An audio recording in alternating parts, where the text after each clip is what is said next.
like a stairwell treatment for the glass.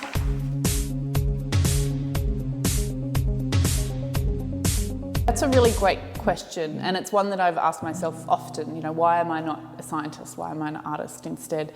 And I guess that's ultimately the beauty of art too. Like, I can't think of any other field of inquiry where your subject matter and your materials can be anything. I think as artists, this is like what an incredibly vast, amazing, rich opportunity we have. We can work with and about anything. But I'm also conscious that the scientific process, for all its merits,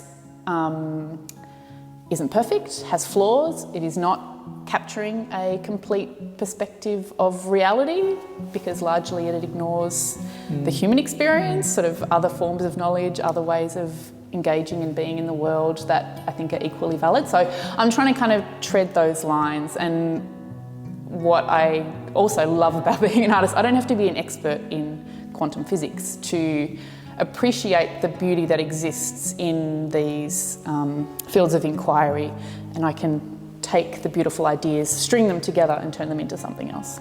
For example, you know, like these, you know, amazing materials like dichroics or iridescent materials, like these have come from, you know, I believe dichroics were invented by NASA as a possible space material. But yeah, the materials obviously have so much potential outside of those scientific applications. So I guess that's where I'm always trying to find. And I remember one of my graduation ceremonies at university, the keynote speaker said that art looks for the gaps in knowledge. And that's, I guess, where I'm working, is in these cracks between scientific knowledge. Absolutely, and I think that's what the role of the artist is to find other ways of exploring what it means to be human in this world that we live in. And that's one of the things where science falls short. And I do read a lot of philosophy as well, sort of marrying these different fields of inquiry to try and seek sort of some idea of what reality is, you know, ultimate truth in the universe.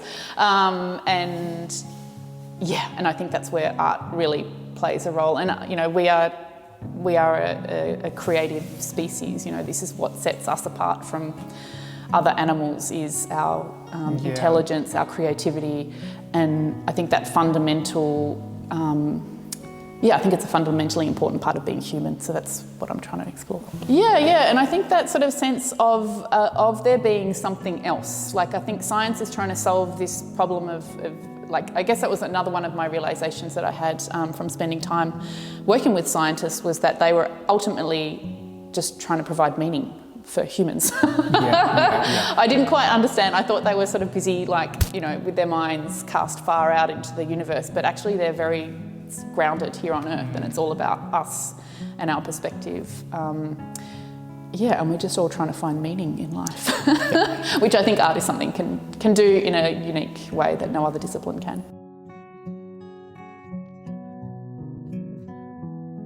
So Model for the End of the Universe is quite an early work of mine, and it's actually really, I'm glad that you brought it up. It's an important one for me. So it's a series of 4 diagrams that describe 4 ways that the universe could end. 4 different theories, and I distilled that into very simple graphic diagrams, and I called it it's a score. So it's something that could be interpreted in the similar way that dance notation or musical notation could be interpreted.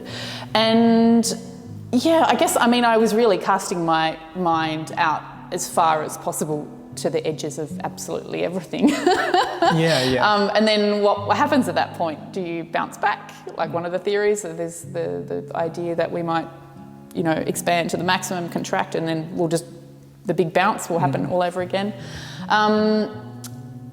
So that work was informative, and I guess it sort of did, like, what happens when you get to the end of everything? You just have to turn around. I don't know. So maybe that's what I've done as an artist. Maybe we'll start again. Maybe I'll start again,